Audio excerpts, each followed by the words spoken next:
Hello and welcome to the ign-uk-podcast. I am Alex, and this week I am joined by Luke Karmali. Hello. Daniel Krupa. Yo. And returning from South America, it's Chris Tilly. I'm back. Oh no, you're going to kick off with an accent? That's all I'm going to do. Okay. It's like when I said Latino review last week and misjudged that. Latino. Oh no. Wrong. Always do wrong. It. Always wrong. Yeah, no, I'm back. I'd like to thank all of our listeners for sending me quite cruel tweets after England had gone out, because everyone knew that I was off to Brazil, and everyone seemed to find that most amusing. Equally, that sign that was up in the crowd at the England-Costa Rica game that Daniel tweeted about people wasting money going there. I did have several listeners message to ask if that was me. Well, I thought it might be you. Obviously, I know what you look like, so I knew it wasn't you. Well, fortunately, I didn't spend as much money as those guys did, because they were saying everything cost them $2,000. But I bet getting that big A1 poster printed. Exactly. When I saw that, I thought, you know what? When you're on holiday in Brazil, are you going to bother to track down a pronter print? Maybe they wanted their 15 minutes of fame. Yeah, it just seems like a lot of faff getting a USB to a printers in Sao Paulo. It's not as much faff as going all the way to Brazil to essentially watch Frank Lampard's testimonial, because that's what I did. Yeah. It wasn't a great game, the third game. Not really. No one cared. It was a boring 0-0. Lampard shouldn't have started. It was just, the whole day was weird. The good thing is, though, it sounds like you had a great time. The whole trip. Well, I went to the other side of the world to watch football in bars, which I probably could have done in London. Yeah.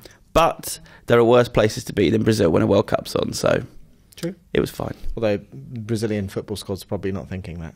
Not now, but when I was there, they're having a great time. Yeah. Yeah. Oh dear. So there you go. That didn't end well. No.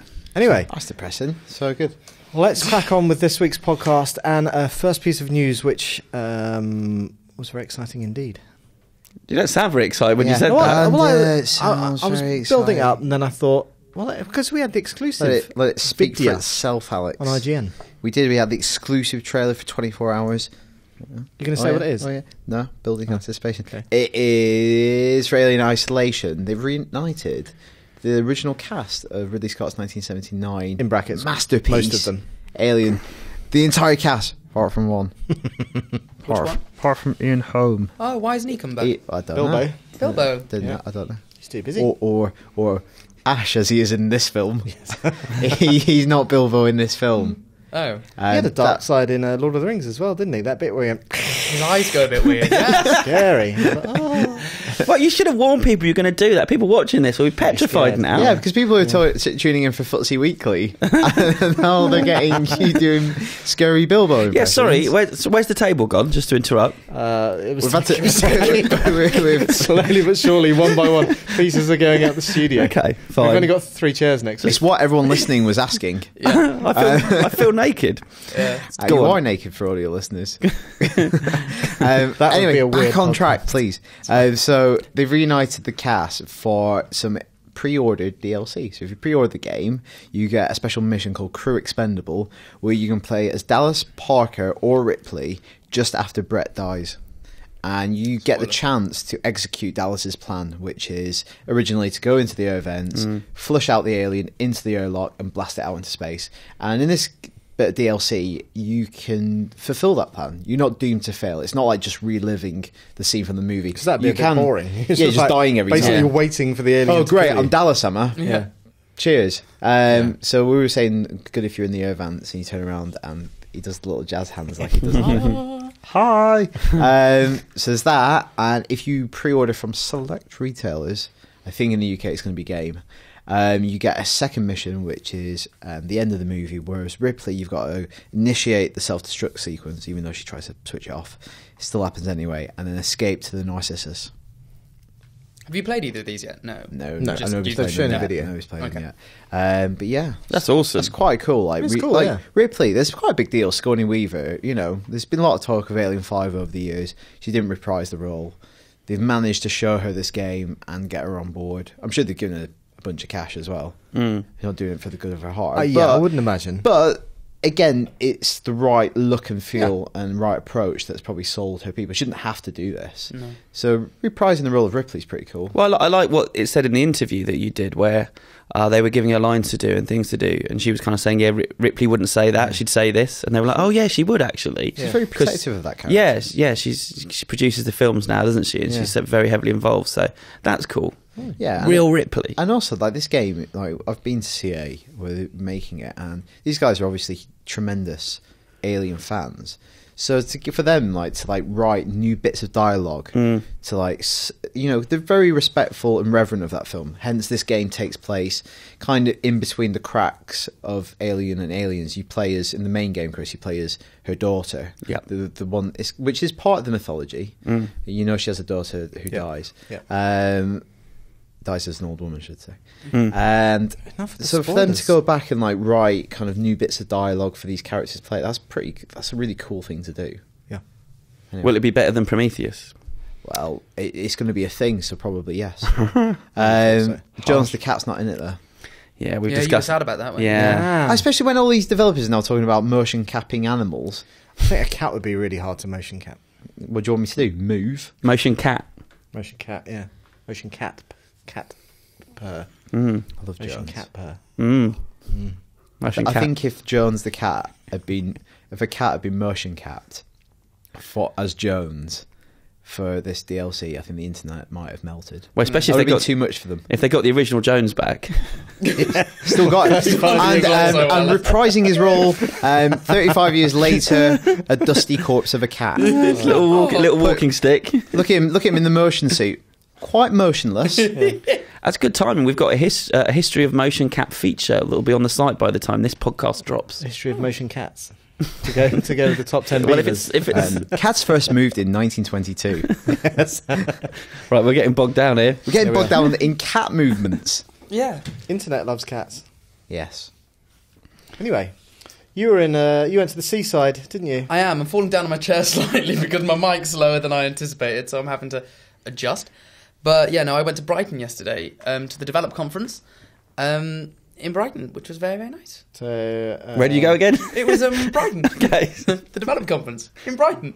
And yeah, the opening keynote was done by Mark Cerny and Andrew House of Sony fame, Yes. of PlayStation 4 fame. And What yeah, did they have to say? quite a lot of interesting things. So they were kind of... PlayStation is good. Pretty much. The keynote was 20 years of PlayStation, 40 years of video games. Is it really 20 years of PlayStation? Yeah. It is, isn't it? Of course, yeah. It's 20 years of PlayStation, 40 years of video Everything we're doing games. this week is making you feel very old. It When I makes told me you it was feel 35 really years old. since Alien, you were like, weeping. Yeah, but I remember getting the first PlayStation in the office at the time. I know. I discovered that the Game Boy is older than me the other day, which is a bit... I didn't realise. Yeah. There you go. So again, but so yeah, they were chatting about various different things. So about how when it was originally started, no one in Sony thought it was going to take off. It was very much This is PlayStation in general. Yeah, PlayStation. Everyone in Sony was like, "Why are you doing this?" And then they went about Ken Kutaragi, how his plan, his vision from the start was actually the big driving force by wanting to move things onto CDs, making it more accessible, and then just talking about how Black CDs, in fact. And then talking about how it all changed, like, you know, how they used Grand Theft Auto 3, how Rockstar and them actually got together and agreed to the first console exclusivity, and how that really helped shift the perspective of it as not just something for kids, but as kind of a bigger thing. And then they moved on through the years, talking about how they... Because I think most people know, but Mark Cerny, Andrew House, and Shuhei Yoshida have all been working at Sony, or in and around Sony, for about 20 years. And so now they're all kind of, you know... He certainly said that he refers to them as the Three Musketeers, which Andrew House wasn't too keen on. But yeah, so would he rather they were Three Amigos? I don't quite know. Is he Dusty Bottoms? Three Stooges. No, I'm not getting bogged down in this. And then, Come yeah, on. they also talk. No, I don't know. behaving. I don't know any of the other Three Amigos. Three Stooges. Three little pigs. Yeah. 3 degrees. Three Lost Vikings. That's weak. I don't think it was called the Three Lost Vikings. Three Yeah, bears. but I was Called the young, Lost so I was into. Oh. I was young. I was into What's that? counting. 3 bears. Who's Goldilocks? Let's go back to the story. Yeah, so and then Have not learned to lesson. And then they all talked about the PlayStation 4 and stuff. And so during the development, it went through lots of iterations. And Andrew House was saying, he had lots of sleepless nights because there wasn't going to be a hard drive originally. They were going to do a flash drive. And then they were like, oh, well... Sorry, I'm just thinking of Goldilocks. Is this hard drive too big or too small? Or is it just right? Is the exhaust fan too hot or too cold? So yeah, they basically went through all of that. And in the end, obviously, they decided to do it. But because they decided to do that and they upped the RAM, that's why the camera came out of the box, they said. Right. So I also had an interview with them, one-on-one, which was really interesting. So there'll be more on that. Or one-on-two. But the bit that I really wanted to get, Andrew House admitted that when the first designs of the PS4 were done, there were 5 designs all in sketches. Yep. And there was the original one, and he hated it. And the designer was like, this is what it needs to look like. He was like, no. And so he gave feedback, and the guy redid it. And they were 5 sketches, and he chose 2 of them. And then those 2 were made into mock-ups. And then, in the end, the one that we have was 1. Yeah. But obviously, he was like, oh, maybe you'll see them one day. Maybe you'll see them one day. And so everyone's kind of speculating what would they look at, because apparently they were very different. And so I just think it would be quite nice to see them. Did he? But you haven't seen them. Haven't seen them, and Did he give a description? Story. Huh? Did he give an audio description? No, he wouldn't say anything about them. Because I would assume... I thought you were leading up. Yeah, I did as well. No, because my theory is potentially that they may... All tease. They may revisit them for the inevitable Slim redesign. So you're saying there might be a story one day? Yes. Okay. But I also asked him about the Slim redesign. What did he say to that? You'll have to wait for the feature to find out, Well, Alex. this will be an annoying podcast. I'm listening to it right now. It's usually quite annoying for most people, I think. I just want some answers. I haven't got any to give you. I'm sorry. How did that make it onto the list, that? Well, I've got, it was interesting at the time, I thought. Oh, if only we could go back to the future. Well, it's a funny you should say that, Alex. Isn't it, right? If you're a Back to the Future fan, which I know you are, indeed you dressed as Marty McFly to my 30th birthday party. always looking at your watch. Worst Marty McFly ever. And every photograph he's looking at his watch, just in case people don't know who he is. Should we explain why you went Marty McFly? Yeah, because I hate fancy dress. And so I just wanted to use whatever was in my wardrobe already. Which wasn't Marty McFly. No, I know that. But it was the nearest to anything that I possibly had. What was the theme? Favourite film characters. Okay. So you could look more like Marty McFly in the future, because in October the hoverboard from Back to the Future 2 is going up for auction in London, of all places, at the View Cinema, Westfield Centre. They are shopping centre. Place. Yeah, but it's big. So what a weird place to do an auction. They're having a big exhibition there for 2 weeks of all the props they're going to be selling, and there's some good stuff there. So you've got the hoverboard, which their estimated value is between £10,000 and £15,000. That's not as much as I thought it'd be, actually. No, I don't know. That doesn't sound like it's a lot of money, obviously. But. Well, you can compare it to some of the other things that are going up for auction. A golden ticket from the original Willy Wonka and the Chocolate Factory. Exciting. £15,000 to £20,000. It's a solid gold. It's even Should we more. play higher or lower? Yeah. Oh. How many He's only got 2 more. Crew jacket from Star Wars Episode 1, The Phantom Menace. Crew jacket. It's episode lower. 1, but it's episode 1, and they're probably Lower. loads Episode of them. 1, lower. So 15,000. We saying higher or lower than the golden ticket? I would say lower. Lower. I don't know. I think Star Wars higher. I think a lot of people pay a lot to be part of that. It's 80 quid. So Luke, you would have lost a lot of money. Thank God I didn't go to that Luke, do you want this crew jacket from episode 1? Yeah. It's free. 20 grand. 20 grand. Right, taken. You would have gone straight in high. 80 quid. I would have taken 80 quid, mate. That's like cheaper than a lot of jackets. Pocket change, isn't it? I hope everyone listens. It's actually just a regular jacket, but because it appeared in episode 1, it's depreciated in value. It's North Face. I hope everyone listening to this is playing along at home. Yeah. What about Captain Nemo's Nautilus car from the League of Extraordinary Gentlemen? Can we do higher or lower than 15k? One of the biggest flops of all time. What is it again? Captain Nemo's Nautilus car. I don't really know. It's a full car, though. So let's do 15k. Higher or lower than then. 15 grand? Yeah, let's go back. Yeah. Surely. Yeah. All right. It's a whole car. 20 grand, I'm saying, because that was what. Right. Higher or lower than Higher. That was a bad film. It was terrible. But it'll be a one-off. Like, there won't be multiple versions of it. No, but at the Krupa's same the time, expert on League of Extraordinary there Gentlemen. is no collectability. Is that a word? Yeah. About it. Yeah. But there is. I will say lower. No, it is I'm going to terrible. say lower as well, because I think it's... I'm going to go higher. Krupa's right. It's between 40 and 60 grand. I should have known that going with Karmali, I was doomed to failure. Well, that's why I didn't go first. 20 grand on a coat. 60 grand, which is actually more than League of Extraordinary Gentlemen grossed worldwide, ironically.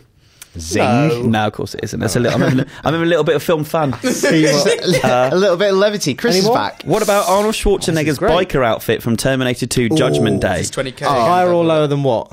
40 grand. Higher. It's iconic. It's an iconic, and it's a one-off. It might be like 2. Pretty sure you said that. But I didn't say that about the crew jacket when there's probably 400 of them. Right. These are the things you've got to like. What are you factor saying, in. Kamali? I'm going to say higher. Still Yeah. going There's high? probably only like 2 or 3 of them. Higher than what? 20 grand. Yeah. Yes. Higher than 40 grand. Higher than 40 grand. 40 Yes, grand, higher yeah. than I'm 40 saying grand. lower. And Alex is correct. Half. It's up to 22 grand. I've got I think that's really good. 100%. I think that's brilliant. Like you would. How much? Oh, yeah. I think that would go for 22 grand, up to 22 grand. I'd be interested to see what that actually goes. And we for. have one left. Okay. An aluminium chair designed by H.R. Giger for Dune. Oh, that's got to be a lot, isn't? How much did Giga do? more than what? What we using the base from the last one? 22 grand is the higher or lower than 22 grand. It's not exactly the alien costume, is it? Which he designed, didn't he? Well, it's not. It's a chair. Was it actually used in the film, or I guess so, yeah, Okay. yeah. The other thing about this is like he produced a lot of stuff. I know what I'm going to say. Ooh, Well, why don't you go first, Alex? I want Kamali to go first. I'm going to aim for my first win and say lower. Lower than No, 22 grand. Oh, lower than 20. I thought we were doing 40. 20 grand. I'm gonna say I lower. would say lower than. I was going to say lower. Higher, it's actually the most expensive object. It's 80 grand. He got all of them You wrong. got everything wrong. That's the most. I have no real concept deal. of money about it. As No, far as I- that is true. Basically, like confirming you are indeed posh. No idea about money.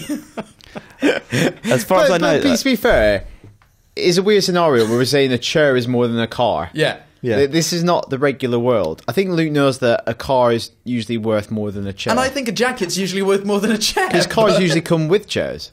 Yeah. Of A jacket, sort. a jacket is not worth more than a chair. what are we?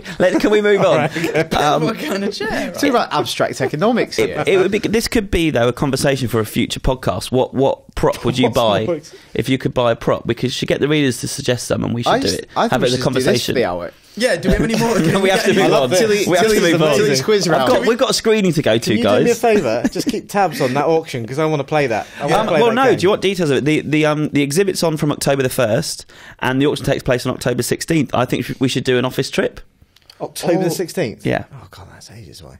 I'll say put it in the what? diary. Well, we're just going to sit at the back of the room going, Can we ask, Should we see if we can do a podcast from the exhibition? oh, imagine Could that. Can we ask Per if we can buy something for the IGN London office? Are we not like allowed the to talk chair? about the props that we'd like to buy then? We can do. I I just was felt like thinking we've been about on it for quite a long time. All right then. This is good, I'm excited.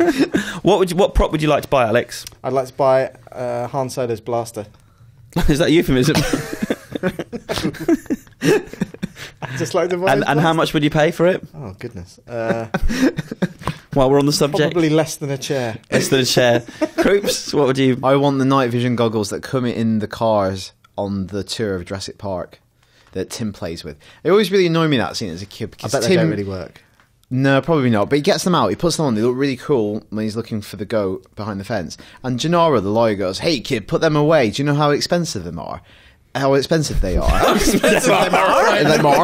I always feel like if I was Tim, I'd be like, "Piss off! My granddad owns all of this. Yeah. Know your place. Wow. You work for I me." bet you were a rude little child. weren't No, you? I wasn't really polite. I'm fat. So Okay. yeah, moving on. Luke, what would you be I probably after? want a lightsaber, I reckon. They're not real. It's just a hand. It would just be a handle. No, but they have like the reflective cylinder that goes out the end of them. No, those are You the can buy replica them. ones. Yeah, but like to have want a one of real the original one? ones, yeah, that'd be quite nice. Although most of them are quite battered and bent, like because they've been used so often. I think one Oh, of the who had models. the curved lightsaber? Oh no, Count Dooku had the curved handle. Yeah, Yeah, I was going to say. Ewan you McGregor can't still bend has all light. his original ones. We mention Ewan McGregor quite a lot on this podcast, but he does have all his original ones that he used in the. But again, episode 1, so probably not worth much money. But 2 and 3, which are also not. But still prequels. Well, you know, I Still- don't know how much they're worth, do I? I've just proven. What about you, Tilly? Oh, well, I just bid 20 grand on a crew jacket from Phantom Menace, so we'll see how that goes. Bargain. I bet it's a sweet jacket as well. For 2 more grand, you could have got Schwarzenegger's. What are you doing? You just look badass walking around as Terminator. With Schwarzenegger's jacket. Every time you walk into the office. Looking like a frock. Your clothes, your boots. Oh, another accent from Al. Got them all, hasn't he? When I was a kid, I wanted an Ewok. And then when I was old enough to understand that they weren't real, I wanted an Ewok outfit. So maybe I'll say that, although I don't know what I'd do with it now. Warwick Davis. Warwick Davis. I want him. I want him. Mummy! Get me him! I wonder how much he'd be. I don't think you can buy That him. would have been a good episode of Extras. Not Extras. Life's too short. Right, moving on. Sorry about that. There you go. That was a good story. See, that's a good story to bring up, Lou. I'm sorry. Lots of conversation. Well, beginning, middle, and end. Let's see if Luke can reel it back in for the Look, last. Look, you news gave me story. one objective for this week, and that was to get the feedback in decent I didn't expect order. you to be terrible for the rest of the podcast. And I've already made a complaint about my feedback in advance. You have made a complaint. Well, Go on. so Harry Potter is back in Harry a new Potter? story from J.K. Rowling. Short story. Which is How short interesting. is it? It's about 1,500 words. That's really short. Oh, And this was a bit of a surprise, wasn't it? And I don't think anyone knew this was coming. It was. So for the kind of part, so she's got the site Pottermore, which is the only place you can officially buy the audiobooks. But there's also kind of interactive aspects to it. They've been holding the Quidditch World Cup for this year, and so they've been having like kind of blogs supposedly written by Ginny Weasley and stuff. What, people like covering it? Yeah, like cover it as though it's a real thing. Yeah. So every week, so it That sounds well boring. in line with the World Cup, right? I'm going to get lots of email now. But in line with that, and so anyway, the thing that came up yesterday, just completely out of the blue, was a piece written by Rita Skeeter, who is that It's like reporter. the tabloid journalist. Yes, and it's basically just Harry and Ron and Hermione visit the World Cup, and as do several of the other main But it's characters. set how many years in the future? Well, I was trying to figure this out. So Harry, I think, is 34. Right. And at the end of whatchamacallit of the books, it was that whole you had that 19 years later section. Yeah. Right. So that Yeah, takes you to yeah. about 32. So it's about 2 years, I think, after we've That's last. a weird part of that. It that was film. weird. Yeah. So we've basically got. Oh, yeah. I've repressed that. I've forgotten. Like Ron's a bit fat and and Harry's balding. Yeah. And then Yeah, there's Harry some looks- interesting things about this story, though. Something interesting about Harry's visage. There is. So aside from the fact that he's greying, he's got another scar, Yeah. like just on his cheek, and so everyone's like, how's That's he the got tantalising detail, isn't it? Yeah. It's the scar. And so there's that. cut and himself shaving. It says more It about could them. be. It was only 2 years after the film. What's going to happen? Well, in this is that the thing. time? He's an aura. He's like a dark wizard catcher. Just so when he he's- thought he was too old for this. Yeah. Can't So swear there's some interesting stuff in there, like for fans of the series. But what's quite interesting is at the very, very end, Rita Skeeter does a plug for her own book, being like, for more on the lives of Dumbledore's army, check back in my book, due for release on July the 31st.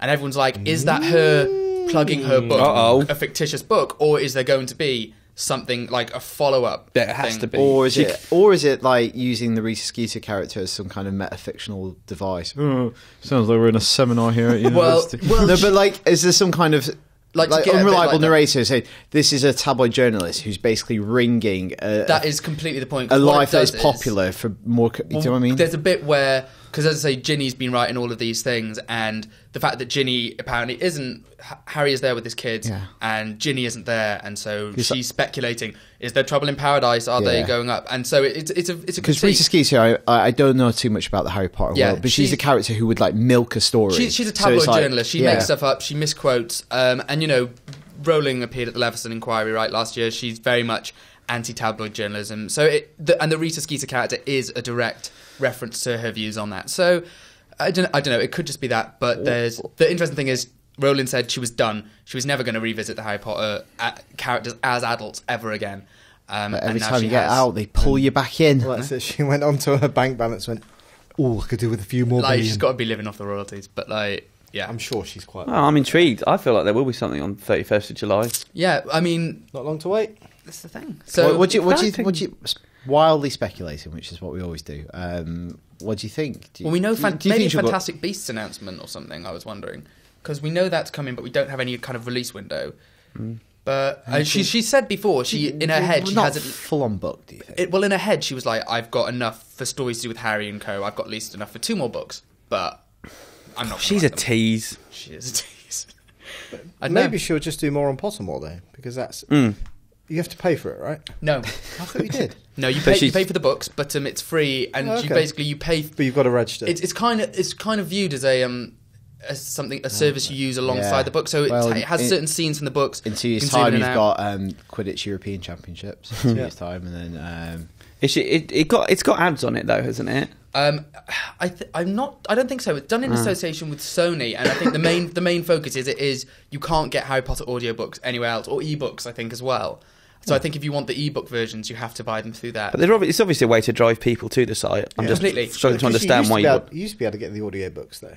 You can buy the CDs, but if you want the digital files, I think I might just be thinking it definitely used to be the case with ebooks. They might have changed it for. You don't really know, do you? I did know. Never really know. Move on. Who really likes Harry Potter though? I just want to gauge interest. Me. I like Harry Potter. I read most of the books. I saw all the films. Read most of the books. Big fan. I didn't read the last book. Well, that's ridiculous. Big, you wasn't invested it? All that time. Hey, big. No, because I was going to. I can't remember my thinking there. Don't blame me. Well, someone had. No, you're laughing, but someone had spoilt the big ending of one of the books for me as well. That sounded like such a couple's tip. Don't blame me in front of everybody. Someone on the in podcast. the office blurted out that quite a big character died. But quite a long time after the books had come out. It wasn't that long, and it was before quite a the long film time. had come out. So unless you'd read the book, you wouldn't know that. Well, that's your fault. It's not my fault. I'm grown up. To work.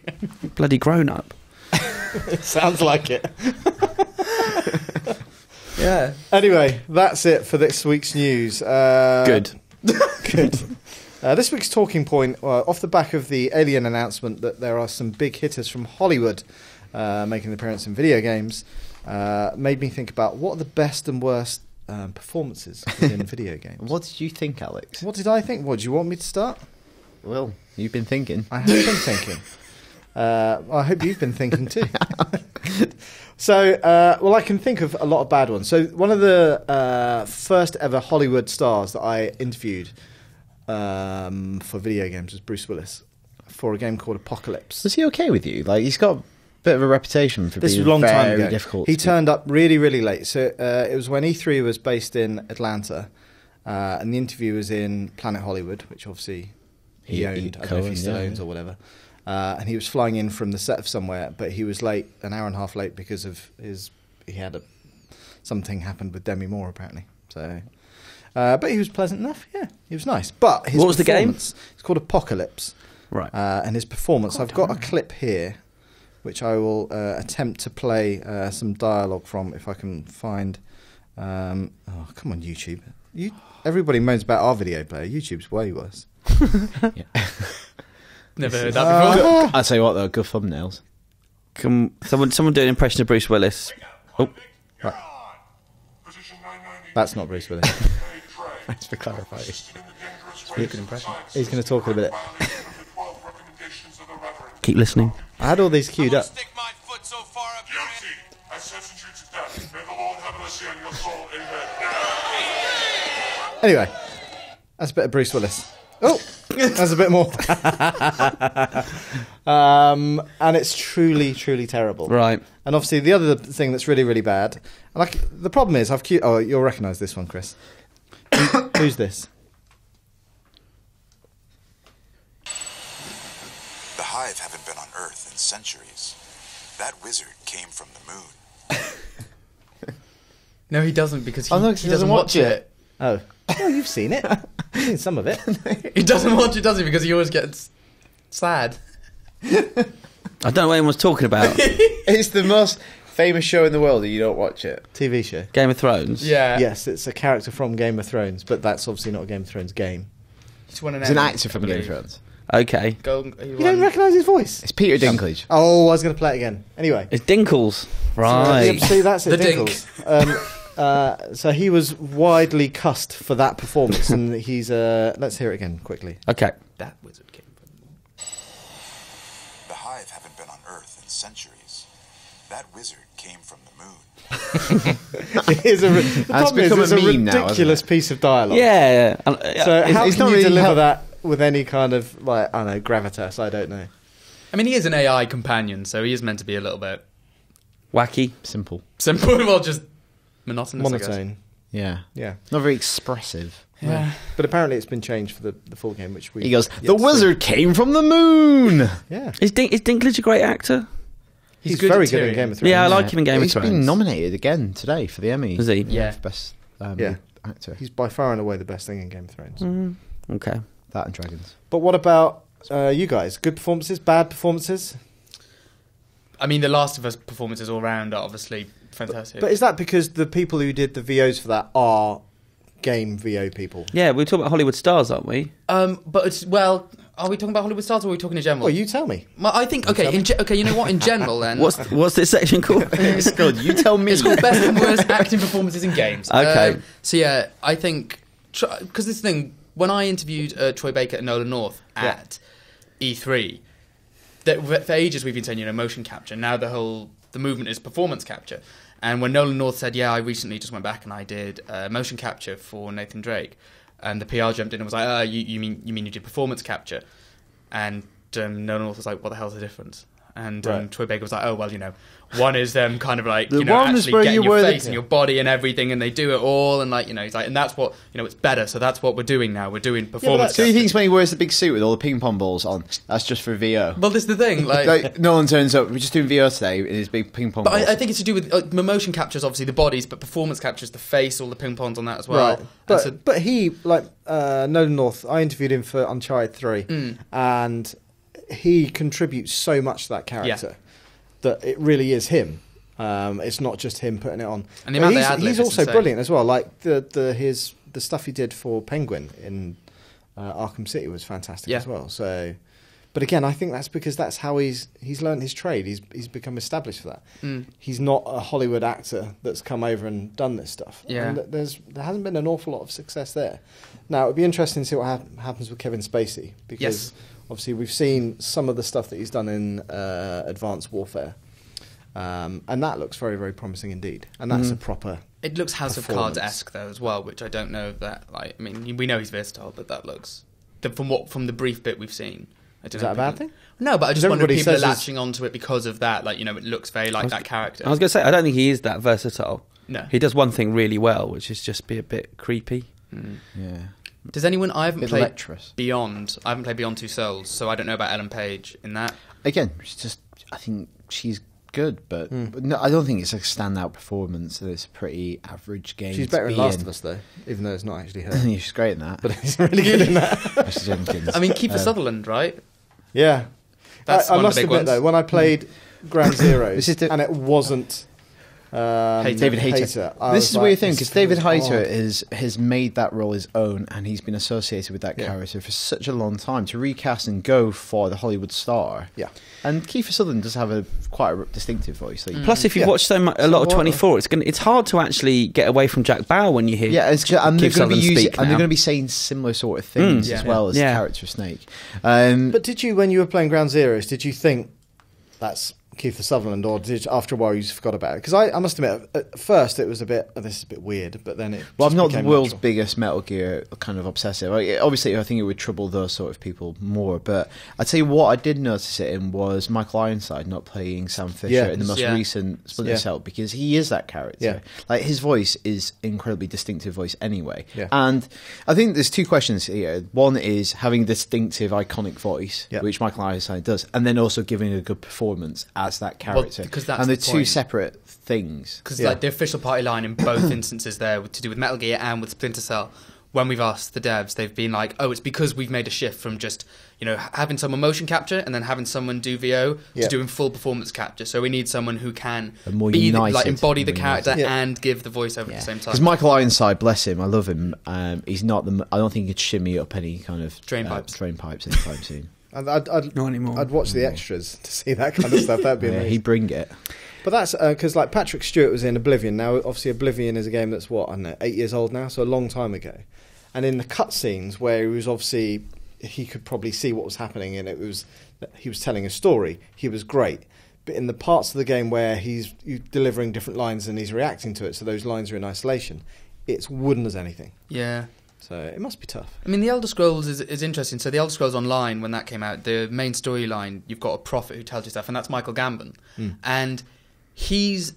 At first, when I first started, I was like, oh, he's really, really good at this. But actually, he's just got quite a powerful voice and quite good intonation. And the more you go on, he's very good at faking it. Like, the entire way through Harry Potter, he's always said, didn't read the books, didn't really care about the story, came in, did my scenes and left. And he had literally no interest in knowing anything. And he's just, he's learnt his craft on the stage and he's kind of gone through it. Yeah. He's very good at faking it. Good at acting. You can tell when Gambon's faking?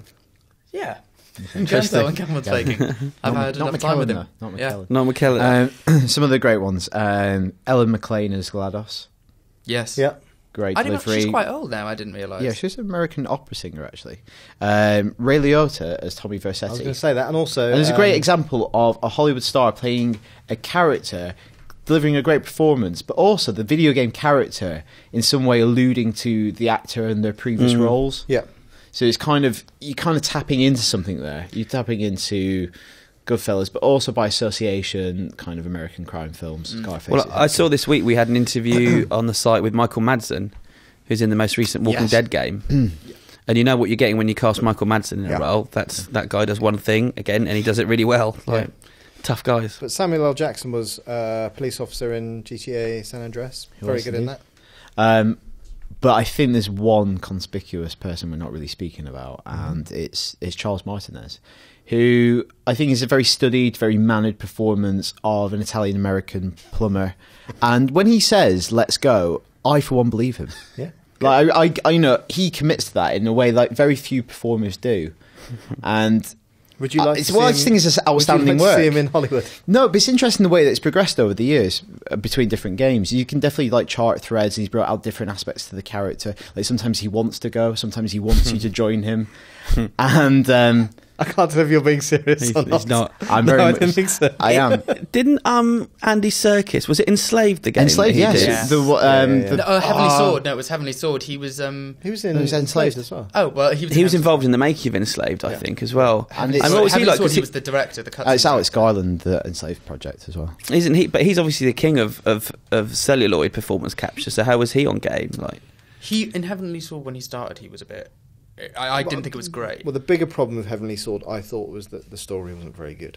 So it's tough when you've got that kind of gig. But so he did a lot of the motion capture for Heavenly Sword, but I think it was more performance capture for Enslaved, if I remember rightly. It's interesting. Well, you're starting to get actors now that are not just Andy Serkis that are specialising in performance capture. So Toby Kebbel. Is as Koba, the ape, amazing in Dawn of the Planet of the Apes. You've seen it, I haven't yet, but he's brilliant. Apparently, he's gone straight from that to Warcraft, where it's a performance capture performance, and so it'd be interesting to see if he then does a game down the line. I think Dawn's a great example, and we're going to go see it this week. I saw it last week, and obviously when you watched Avatar, that's performance capture, but they're kind of humanoid creatures. They kind of look like humans. Obviously, chimps look like humans, but they're more animal. And I think in Dawn, you realise how good performance capture is now. Because you're looking at a chimpanzee, but you're seeing subtleties of emotion and intention and proper acting, where they're not saying anything. But you know from looking at his eyes and a glance and body language what his intentions are, that they have an ulterior motive. And that's like one of the most amazing things. There's lots of amazing things about that film, but that's really, it's really come of age. Can't wait. There you go. Oh, I've taught that way too much. It's just got monkeys in it. It doesn't have monkeys in it. So, listeners, you should let us know which are your favourite and your least favourite there is one more. performances in video games. There's Matthew Perry, right? There is Matthew Perry, but we'll have to save that for another day because we are running out of time. Okay, fine. Readers, you can contact us, ign_uk-feedback@ign.com. Let's move on to listener feedback. Who's okay, cool. I've got the first piece from Jonathan Pierce, who is suggesting forfeits for me. Is he confused? Yeah, Jonathan Pierce, who says, love the podcast, want to offer punishment for Luke's disappointing effort in sorting the feedback. I think he deserves a How I Met Your Mother style slap bet. A free slap from every member of the team on the next podcast, or 3 slaps at any time from a selected member of the group. You can't go wrong. Thanks, John. Well, John, sorry to disappoint you, but this week's podcast is organised in brilliant style. So well, you just swore, so now you've got... Not on trial for my language, on trial for my podcast organisational skills. We will be the judge. Yeah, now Rich has got to go and blooming edit that out. Well, it'd be nice if you did some work for once, quite frankly. Well, hold on. What's going on? I think he's just a little bit worried. All right. We're going to stand up and start slapping We're not him. going to slap On you. a related issue, though, I'm sure this podcast feedback used to be highlighted. Yeah, you definitely need to highlight it. That was so never we know. part of the original agreement. No, That it's was always been for 250 odd episodes. It's been highlighted. That's not true. Well, it has. It is Well, true. no one's highlighted it for me, so That's not true. Are you colourblind? You are lying. I'm not lying. You are. I'm not. Anyway, All right, let's move on. anyway. Let's leave the Get domestic this behind. Absolute Just going to start fighting. back on track. Right, Tom Charnock says, Duck Hunt. Duck Hunt. 3 exclamation points. I was listening back to some old podcasts whilst working a dreaded night shift and found a segment that had me in tears. The segment is a bit of feedback in which Alex dons a Matt Lucas voice whilst portraying the role of Kratos in a suggested God of War movie. The segment starts at 46 minutes and can be found in podcast number... Can I What is just happening? point out- Why are you distracting My me? next piece of feedback It's from Tom is from Tom Charnock. Charnock. Who says, Effing "Duck Hunt," brilliant, Luke. 3 exclamation marks. it's the same Saying, piece. I was listening back to some old... So, there's a mistake in the That's a massive feedback. mistake. That's quite a big That's a mistake. massive Who'd have thought mistake. of that? That's, So, and neither That sounds, highlighted. that sounds like a funny thing that you did. Can I just... 1 second. Okay. Do you want a slap from each of us or 3 slaps from one of us? 3 slaps from one of you. Do I get to decide who? You can choose who slaps you. Krupa. Yeah. Unbelievable. Creeper. What's that mean? Because I know because these two won't hold back. But it'll be nice. This guy in Dubai who wrote in about us bullying Luke, he's going to lose it over Yeah. this. Right. You so do bully me. I've decided you do bully me. We'll, Oh, leave after what you said about Rich. Anyway, leave it. Let's move on. We'll save quickly, the slaps. Yeah, we'll save the slap for 250. So I Actually- don Matt Luke. I think he's talking about my Matt Luke. I can't even do it anymore. I've forgotten. How do I do it? You Matt Lucas. I like can't to remember. It might say have to come back cake, to me. Like, get there via No, something they do. I do it because I say that I go into that voice when I really want to wind Charlotte up. So I've got to think of something to wind her up with. We'll come back to that. Chris, my piece of feedback's already been read out, so that's I'm sure this Yeah. podcast used to be about games and... It's a shame. Well, this is a question kind of about games. okay. It is from... I don't really know. I don't really know. Jen Nagano? Has it not been highlighted? No, Nagano. There's no Nagano name on Jen? He left the name off the bottom. There Luke is no did. name on the bottom. Okay. Hey guys, love the podcast. I was just wondering, after listening to you talk about great games magazines on one of your older podcasts, if IGN would ever start their own magazine. Alex. No. We can barely get the printer working. That's right. Yeah, Oh, the problems we the have. amount of times the trying to IGN print. printer breaks. Oh my god! And Exactly. Be glad that you've got printed out feedback. lift I've it. spent too many years working on magazines. I think, it was very... magazines are close to my heart. I think they were the same with you. We worked on them for a lot longer than me. And I was really sad. A lot longer. Jesus. I was quite sad to move into online because I liked having that physical thing. But now I've been doing this for so long, it would feel so weird to go back and write something that takes 2-3 weeks to Yeah. produce Yeah, but- and come out, when all the stuff you're writing about, what we write about, is so up to date now. Yeah. And it would just be like being in the past almost. But would you like to spend 2-3 works us getting an issue of IGN out and then having a week off? That was the beauty of it all. Like deadline week was absolutely nightmare. The stress of the deadline week But is It's not worth the But week at the pub afterwards. I used to do 2 or 3 all-nighters a month. And that was hardcore. Yeah, it's like when we've got That's a like being massive at uni, exclusive. like, all on just. But to be fair, if we'd have worked solidly all the way through the month, we wouldn't have had to do that. So- Yeah, take that first week to off. get your pub week. But yeah, so that's a I no. don't think it's going to happen, is it? Also, really boring thing, but cost of paper these days. Expensive. It's the digital age. The digital. It's a digital magazine. The other thing is, Sorry, I Chris, good conked out point, there. Chris. Digital. Digital magazine, isn't it? but you could do digital magazines. But I Yeah. think If you read if you do IGN on a like- tablet, it's going to look like a bit. It's kind of that experience. But Yeah. the thing I know, but like Got if you an do app for that. like Wired's app is a really good example Yes, of or like, Edge's. premium Edge's version. But it's the amount of time and effort that goes into actually creating that. Yeah, that we experience. we can't be asked to do that. Yeah. I'm resizing my own thumbnails. Steve Simpson says last week we talked about tattoos inspired by games or films. Yep. So he has so he basically had a Majora's Mask tattoo done of Majora's Mask on his arm. It took him 7 hours to do that. 7 hours of pain. I like the way you point to your arm when you said that, in case we didn't know what an arm was. Just worth pointing out. I don't know if that's long or short or whatever, because I've never had a tattoo. I don't know how long tattoos take. Neither do I. I just know that 7 hours is a long time. Yeah, I So- suppose it depends on the detail and. It's like 2 films. It's more than 2 films. What are you watching The every only night? film I've ever seen is the extended edition of The Lord of the Rings. It's just So I used to live with someone who had, or started off, and when I first moved in, part of their body half zebra tattoo, and then basically having half of his body done in zebra tats. Half? Yeah, so What's straight down the middle? It's like Two-Face, only a zebra. from the head. So you couldn't see it on his Wow. face. Obviously, it was the hairline, but then all the way down, and it started off being like outlines, and then Jeez. every Saturday or whatever, he'd go in and then have bits inked. Wow. But yeah, Did you talk about Pete Donaldson's tattoo? No. No. He's got, is it Monkey Island. Guy Brush Threepwood on his LeChuck. calf? Ah, is it? Yeah, he's got the bad guy. Yeah. That's a cool. Pete Donaldson, friend of the show, Where's Football the Ramble, tattoo? on his calf. Half. You said calf. Okay. And then he also says, are there any plans Unless on he's doing got another baby meet cow. and greet? Like a pub quiz or something, because Oh, they haven't had one for a while. Funny you should ask. I know. Why are you talking like that? Because Why on you should July ask? 29th, That was my voice. That's my annoying there we voice. go. Do it again. No, Why don't you say the details of the quiz in that voice? because I don't actually know what they are. July 29th.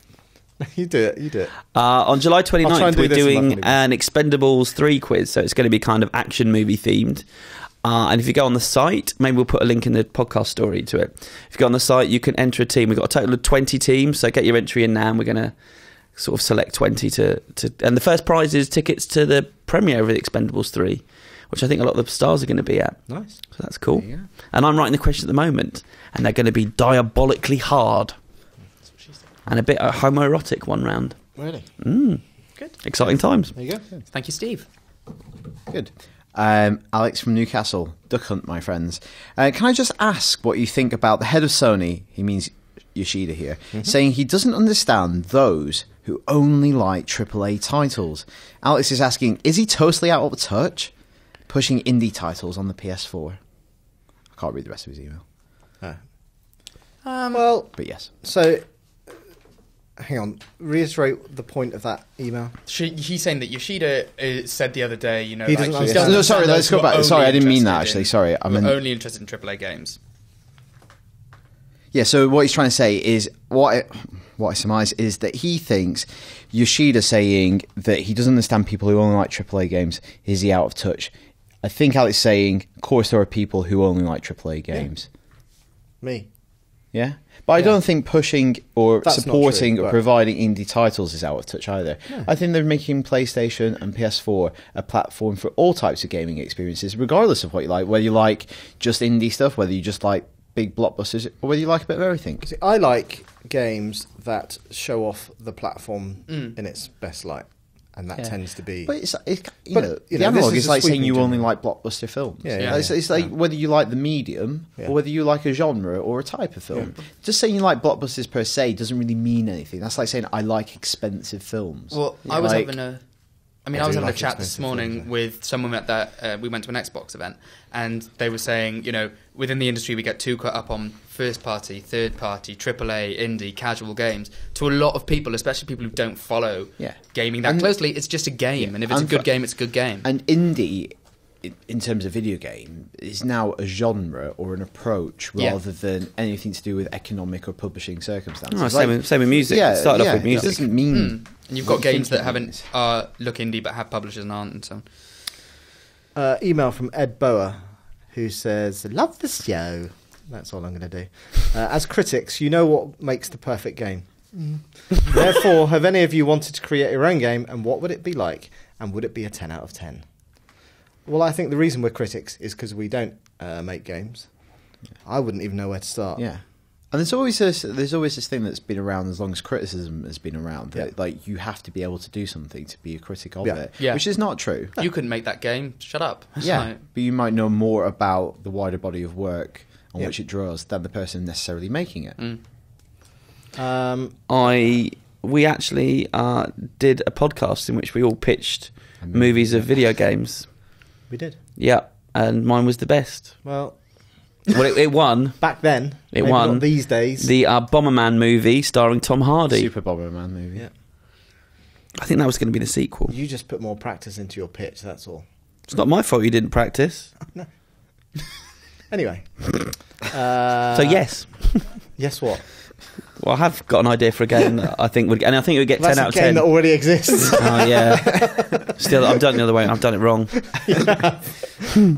P.S. He notices that some swear words aren't bleeped. What's allowed and what isn't? It's the ones that The ones refine. which can't be asked to look Well, for. Yeah. Karmali's. we're all really good at self-censoring, apart from Luke. No, we That's used to the problem. We used to swear a lot more We in the did, podcast, yeah. but we just thought Matt used to swear like a sailor. we thought This is we'd, my filthy Welsh. upbringing. iGen's a big website. Thought it was unbecoming. Yeah.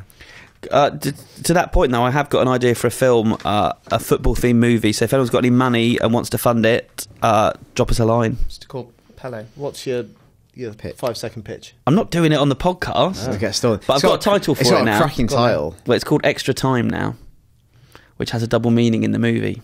Okay. Anyway, That's such a good title. it is good, isn't it? So you know the pitch. Yeah. Yeah, he knows. Would the you go and pitch. watch it? Yeah. It's a good idea. I'll tell you after the podcast, but I can't announce it to the world. That'd be stupid. Okay. I have an email from Sergeant Wataz, who says, Don't laugh at his name. He's a ranking member in an army. he says oh my God, can you read it out? Okay, so Sergeant Waters is saying, do we have any memorable trailers? He asked because of Valiant Hearts, the Great War trailer, which left him in tears, and the Black Ops 2 surprise trailer. He found it very different to Valiant Hearts, but it was still amazing with all the celebrities. On another note, are there any bad trailers that we remember? Memorable trailers and bad trailers. I told you I didn't even want to read it out. That's the one I didn't want to read out. And then I thought I'd start off in a fun way. With Sergeant Wataz, yeah. Okay. Yeah, I'm sure there's been some memorable game trailers and some ones we didn't like. Memorable. What? I can't speak. Well, he's put. Memorable game trailers. Yeah, that's not what Metal he's Gear exactly Solid 2 put, but is the most memorable bit. I can't say. Speak. Well, it's Memorable game trailer. because he called it that, didn't he? Yeah. Yeah. Continue. So Metal Gear Solid 2. Yeah, when that trailer hit at E3, whatever it was, I must have watched it dozens of times because the music was amazing. It was Harry Gregson Williams music. That trailer is perfection. Good. I've got one. Dead Island. Yeah, The original one. Yeah, Amazing. yeah. I can go Yeah. if you need. Go on. You go. The Star Wars, the Old Republic trailers, which were those cinematics, Well, they were good, weren't they? they were very good. Yes, the game wasn't, but yeah, they were good. I can't think of anything. I was laughing. Yeah, no, Star Wars, the Old Republic cinematic Anyway. trailers were great. Let's So- go on to the next piece. Yeah, of and you feedback. shouldn't have picked that bit of feedback. So Sorry, well, I've made you guys laugh. But So thank you, Sergeant. That's something. Okay, So quick. Adam Strawn, still me. Adam Strawn is emailing about the Emailing. He's emailing about the issue of violence in video games. So he did a master's in theatre and performance, and he looked at the use of violence to kind of drill home a message in teaching. So he says in games it can be used, as a means to visually stimulate and entertain, so it can be quite shallow. But it's most effective when it's used as a device to engage an audience with ideas and theories. So he thinks violence has the potential to allow players to question violent behaviour in the real world and consider its use. So the senseless violence of GTA, it's initially fun, but you become desensitized, it wears over quite quickly. And then the example he uses where it's really powerfully used is in Heavy Rain, when Ethan has to cut off his finger to save his son. Spoiler alert. That's an example of how, in actual fact, it violence. is appropriate to the story Yes. that's been unfolded. Yeah. So he says that violence basically does have a place in games, but it very much depends upon, it can be used.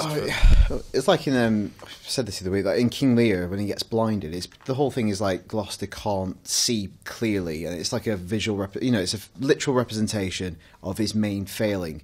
Whereas the eye gouging in Game of Thrones, it's just gratuitous. Like they do it because it looks really horrible. Yeah. Which is another way of using it, but maybe less justifiable. Yep. Yeah. Good email. Anyway, back on track. Right, this is from Joe. He says, "Hello, lads. Sometimes I want a good brainless movie. I can watch Transformers, know that it's pretty bleep, but still enjoy it. It's my Dynasty Warriors to The Last of Us. Speaking of blockbusters, though, let's tackle that first. Do you think it's okay, this notion, like lots of people say this, and they say it probably about Transformers more than most movies, is like, oh, just leave your brain at the door. Yeah. I've actually heard people saying that in the office, like, when you see Transformers, it's good fun, you just leave your brain at the door. I can't do that. But I just think, you know what, you can expect better. Yeah. And there are films, obviously, that can be pretty stupid and enjoyable. I think Transformers 4 particularly, like, I didn't mind aspects of the older ones. Like, they were fun, if quite long. I think 4 is really, like, to the point where it's quite insulting. Yeah. What do you think, Chris, being a film critic? This whole notion of, like, check your intelligence.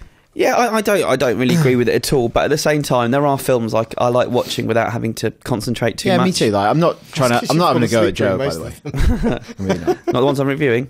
Like I watched NonStop on the plane the other day. No, I didn't. I watched it when I was in Brazil, and because you don't watch that film on a plane because it's about planes crashing and stuff. Yeah. And that was the logic wasn't there, but I just enjoyed watching Liam Neeson go around a plane punching people. Sounds good. Yeah, Well, I think there's films that are like nuts and bolts films. They're just put together and they work, and you don't have to concentrate. So Transformers just give me a blooming headache. yeah, so we kind of half agree with you, Joe. Like Taken's a good example of that. I really enjoy Taken. There's not much else to it, but it's enjoyable to watch. And then the second part is, speaking of blockbusters, what are your thoughts on Interstellar? I'm pretty hyped for it purely because of Nolan, but I have no idea what it is. Are we excited? So I don't know why. I watched the trailer again this week, and I'm extremely excited for that film. Hay looks good in it, doesn't But it hasn't got. It's going to be interesting. It hasn't got the hook that Inception had. Was it the special the effects kind of hook? They've not really shown us much. We've not seen it. Most of them. I mean, there might be. We've seen so little those of it, glimpses of the outer space stuff. Yeah. I wonder if the trailer is very Earth heavy, whether the bulk of it is in space and the effects aren't quite finished yet. But what you do see, they are like Kubrickian, like the kind of beauty of it and the scale is just unbelievable. Yeah. Can't not be excited by his films these days. And it's him. We've got massive budget. When's that out? November? I think so. Yeah, arguably the world's hottest actor now, like, and most acclaimed actor. Yeah. And it's Hottest as in sexy. I did think, I didn't really mean it that way, but I also subscribe to that theory as well. Yeah, he's a good-looking man. And it's about time travel and wormholes. Yes, please. Yeah, There you go. we're on board. David Wager writes in about the best sitcom, saying he's an aspiring comedy writer and author, and a big topic in the comedy world right now is if it's about time to have another Britain's best sitcom poll. It's been 10 years since the original, which saw that Only Fools and Horses took the top spot, and a rather controversial Vicar of Dibley took number 3. But it's 10 years old now. Do we need a new one to take things like League of Gentlemen and The Office in? Or do we think that it's all a bit pointless because Mrs. Brown Boys will win due to its current popularity? Well, it just depends who the audience voting is, doesn't it? Yeah, how I don't actually remember. No, I don't know. I mean, that could be a BBC one, that could be a Channel 4 one. And I imagine Only Fools and Chalk have done their own. fall a bit because it hasn't been on telly for a while. And the episodes when they went back probably maybe slightly Vic of Dibley tarnished hasn't its aged well reputation. Yeah. I think instead what we should do, and I actually wrote up a list a couple of years ago, but I never got around to writing it, is just my opinion of the top 30. I remember, Just I remember you asked Chris that. Tilly's. You asked well- us about that because I remember pitching 99. Yeah. It didn't quite make it. What's your top Well, three, it's Chris? good. It's a You classic. missed that week on the podcast. Well, similar to the ones you said, but obviously the one that didn't get mentioned, I love, is I'm Alan Partridge. Yeah. But it's a very personal favourite, that one. I don't know if I'd put that on my list of top 3. But it's my personal number 1 because it makes me laugh the most. There you go. I have a follow-up email to that. Okay. It is from Joseph, who says, don't celebrate that you They're managed to do organised, 2. they're linked. That 2 were linked. Like everyone else does every week. We're doing about 40. Statistically, it's probably going to happen. This is from Joseph, and he says, have any of you seen Garth Marenghi's Dark Place? Yes. That's my favourite British comedy. It's quite hard to describe in writing, but it's essentially a parody of 80s horror and sci-fi, complete with terrible dialogue and special effects. Yes, I think we've all seen it, haven't we? I haven't. Really good. You haven't? Very funny. No, but It's very, very funny. Surreal. I like when he has the shotgun at the funeral, and he just cuts to him shooting it for ages, like never running out of bullets, and then the flamethrower. It's got, it's the first thing that Richard Ayoade sort of popped up in. yeah. Matt Berry's in it. Being Matt Berry. Matt Matt Berry. Berry with the voice from Mighty Boosh and Toast of London. He's in the IT crowd a bit as well. He's the boss in the IT crowd. That's not Chris Morris. I can't do Once Matt Chris- Berry. Yes. I just think Yes, Dave Berry. booming voice. I'm sure it's not Dave Berry. It's very funny though. There was only 6 episodes. It got cancelled quite quickly, but it's on 4OD if you want to watch it. 6 episodes. Wow. Okay. And they did a weird commentary follow-up thing. But check out Garth. Good shout, Joseph. So, Lichen. We discussed Lichen a while ago, Yes. didn't we? Whether it was Lichen or Lichen. Yeah. And so, Mr. Sandwich, whose real name is Neil, has written in to say... Not as good as Mr. Jizz. He couldn't... He wrote in asking for a job. He didn't change his email address. Sent it from mrjizz@gmail.com. Oh, he got it sight unseen. You're hired. That'll be me.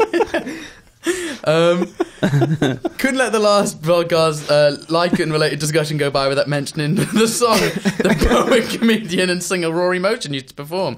I think the fact I can remember these lyrics after last hearing them nearly 20 years ago You at going to Glastonbury. perform them? Well, I'm going to say them. Perform them. Okay. No. It's Always performance fight- capture. Come on. Always fighting, always bitching, arguing the toss. You say Lichen, I say Lichen. Let's call the whole thing Moss. And so he says, long story short, I think either pronunciation is valid. There you go. I've never heard of Lichen. Well, then when You heard of Lichen? that was Yeah, the discussion. That's As in wolves. Chris. That's the trouble in with what? As in Moss. Yeah. Lichen. As in what? Wolves.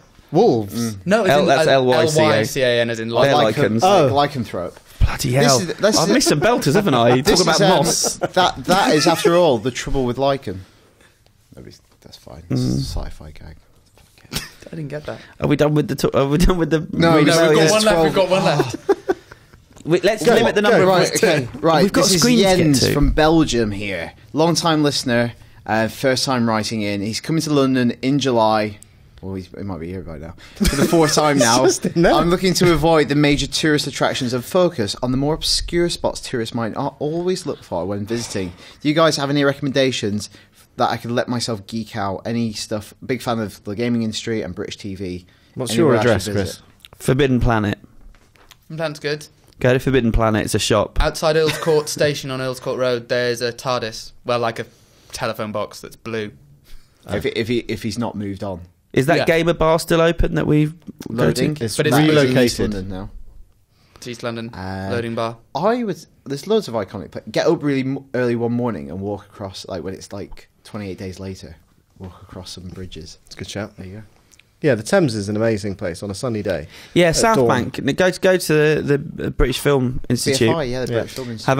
Have a coffee or a pint there. Watch a film. Watch like There's a really there's old a film second-hand there. bookstore out the front overlooking the Thames. Oh, if you're in London, check out what the Prince Charles Cinema has off Leicester Square. They might do a really cool all-nighter or a double bill, like And it's cheap. a matinee. It's really cheap, especially Yeah. being just off Leicester Square. Yep. Anything Job else? done. There you go. I think that's enough to be Sounds getting on good, with. yeah, You probably went home 2 weeks ago. So. I think that's it for feedback, right? Yep. So email address, if you want to drop us a line, is ign_ukfeedback@ign.com. Let's quickly go through the games that are out this week. There aren't any. So Next. No, wait. IGN Robot wants to. I've put my computer on mute. no, you What's put your the computer IGN on mute? got to IGN do with Robot's it? on mute. Yeah. Oh no. What's your computer got This to do with anything? this has been a shambles. Honestly, I think the other podcasts, I've seen them on IGN, they like pick one subject and they talk about it for an hour. We're giving out tourist advice, talking We about are. auctions. and Moss. The pronunciation. Are you going to get that working? Or should we... Yeah. There is sort all out this week when it comes to games. That's what we did. That was a swear word. Zod. Neil before. I'm having the time of my life, Alex. Can you do an entire song's worth of lyrics? Oh, Wait. Pull up the lyrics. is this going to be an out this week for video? Let It Go? No, we don't do them anymore. Oh, do we not? No. Because we end up doing this Because this is- and because it offering kept no, going Yeah, for no like consumer-friendly advice whatsoever. So much has changed since I've been away. Yeah, no, we kind of went a bit off piste. Well, shall I do films? Yeah. Well, Yes. I'll prep this. he's doing that pointless thing. Can you do it in a robot voice though, Chris? Transformers Age of Extinction is out this week. It got 6.3. Can you do it in binary? now? Have you seen it? No. Oh, It's not very good. you have seen it, haven't you, Daniel? Yeah. It's like What would you score it out of 10? 1. We said it Are was you made. speaking in binary? I've got quite a long quote, so I'm not going to say it. But Okay. so the summing up of our review. Do your normal voice. 6.3 and Ross said it's made for fans of the franchise. Those who don't enjoy Michael Bay's particular brand of excess and spectacle will be best served to remain at home. Lovers of all things explosions, visual effects, marvels and Autobots will be granted a wealth of all of the above, plus a few intriguing and unexpected twists. At a certain point it may start to feel like too much of a good thing though. I like the twist where it was an hour and a half in and it was another hour. That was a good twist. But the other film I will talk about this week is one I haven't seen. I was away while they were screening it, but I'm hearing such good So you're things. talking about 2 films that you haven't seen this week. Yeah, that's not abnormal. Boyhood. Or when you review them. Boyhood. Yeah. You know about this, don't you, Dan? Richard Linklater's new Have you film. seen it? No. Oh. It stars Ethan Hawke, Patricia Arquette. It was a very interesting film experiment. It was shot over 12 years. Shot in Austin, Texas, and it's about this family, and it's mainly about this 8-year-old boy, but it follows him for 12 years. He Can I kept just coming back ask, and shooting him. Why does everybody say Austin, Texas, not just Austin? Sounds like a bloke. Because it sounds like it's in Austin. Well, it's I don't like know. Austin, is Austin Where? And it's famous Carl enough? and his They shot a spleen. film in Austin per bloke. Is Yeah. Austin famous enough? It's like a camera. It's an I guess it endoscopy. is now. Yeah. I think every- everybody say Austin. well- I just think that people might not know. But you say that with a lot of places. You say Dallas, Texas. You say most, but like, I don't. you? No, I would say Dallas.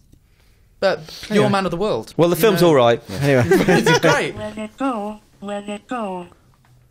Can't hold it back anymore. She needs to sing a bit faster, doesn't she, really? That's a bit rubbish. Anyway. Well, this So- has been a wealth of fun. So in terms of games, well, I'd probably just try and find some funny things for a robotic voice to read out on the internet and in movies. Well, go and see Boyhood, but everyone will go Boy, see... hard. I'm pretty sure everyone's going to go see Transformers, so it doesn't really Yeah. matter.